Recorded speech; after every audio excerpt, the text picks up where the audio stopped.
Kitab Kejadian pasal 3 ayat 1 sampai ayat yang ke-24 yang berbunyi demikian. Manusia jatuh ke dalam dosa.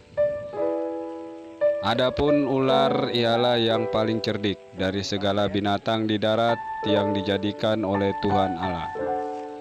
Ular itu berkata kepada perempuan itu, "Tentulah Allah berfirman, semua pohon dalam taman ini jangan kamu makan buahnya, bukan?"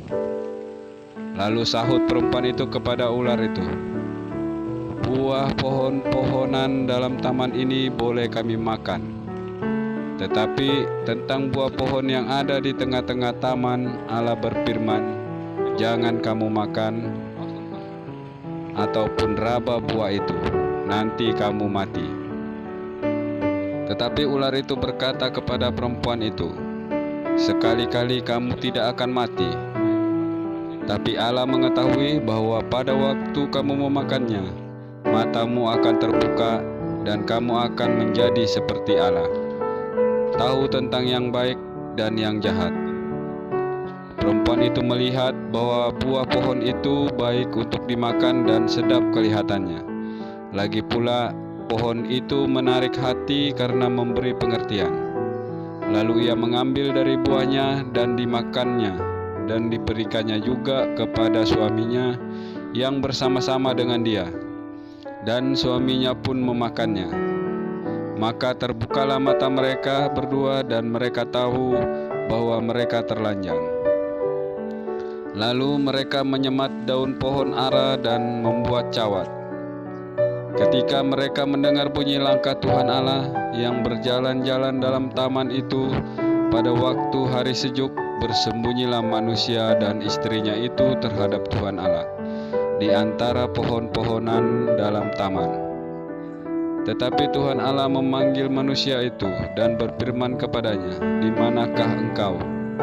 Ia menjawab, "Ketika aku mendengar bahwa engkau ada dalam taman ini, aku menjadi takut, karena aku telanjang. Sebab itu aku bersembunyi." Firman-Nya, "Siapakah yang memberitahukan kepadamu bahwa engkau telanjang? Apakah engkau makan dari buah pohon yang kularang engkau makan itu?" Manusia itu menjawab, "Perempuan yang engkau tempatkan di sisiku, dialah yang memberi dari buah pohon itu kepadaku, maka aku makan." Kemudian berfirmanlah Tuhan Allah kepada perempuan itu, "Apakah yang telah kau perbuat ini?" Jawab perempuan itu, "Ular itu yang memperdayakan aku, maka aku makan." Lalu berfirmanlah Tuhan Allah kepada ular itu, "Karena engkau berbuat demikian, terkutuklah engkau di antara segala ternak dan di antara segala binatang hutan. Dengan perutmulah engkau akan menjalar dan debu tanahlah akan kau makan seumur hidupmu. Aku akan mengadakan permusuhan antara engkau dan perempuan ini, antara keturunanmu dan keturunannya. Keturunannya akan meremukkan kepalamu dan engkau akan meremukkan tumitnya." Firman-Nya kepada perempuan itu, "Susah payahmu waktu mengandung akan kubuat sangat banyak. Dengan kesakitan engkau akan melahirkan anakmu. Namun engkau akan berahi kepada suamimu dan ia akan berkuasa atasmu." Lalu firman-Nya kepada manusia itu, "Karena engkau mendengar perkataan istrimu dan memakan dari buah pohon yang telah kuperintahkan kepadamu, jangan makan daripadanya, maka terkutuklah tanah karena engkau. Dengan bersusah payah engkau akan mencari rezekimu dari tanah seumur hidupmu. Semak duri dan rumput duri yang akan dihasilkannya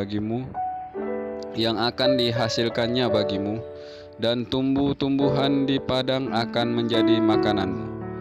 Dengan berpeluh engkau akan mencari makananmu sampai engkau kembali lagi menjadi tanah. Karena dari situlah engkau diambil, sebab engkau debu dan engkau akan kembali menjadi debu." Manusia itu memberi nama Hawa kepada istrinya, sebab dialah yang menjadi ibu semua yang hidup. Dan Tuhan Allah membuat pakaian dari kulit binatang untuk manusia dan untuk istrinya itu. lalu mengenakannya kepada mereka. Berfirmanlah Tuhan Allah, sesungguhnya manusia itu telah menjadi seperti salah satu dari kita, tahu tentang yang baik dan tahu yang jahat. Maka sekarang jangan sampai ia mengulurkan tangannya dan mengambil buah dari buah pohon kehidupan itu dan memakannya, sehingga ia hidup untuk selama-lamanya. Lalu Tuhan Allah mengusir dia dari Taman Eden, supaya ia mengusahakan tanah dari mana ia diambil. Ia menghalau manusia itu, dan di sebelah timur Taman Eden ditempatkannya lah beberapa kerup dengan pedang yang bernyala-nyala dan menyambar-nyambar untuk menjaga jalan ke pohon kehidupan. Demikian isi kitab Kejadian pasal 3 ayat 1-24. Semoga kasih karunia Allah Bapa menyertai kita semua.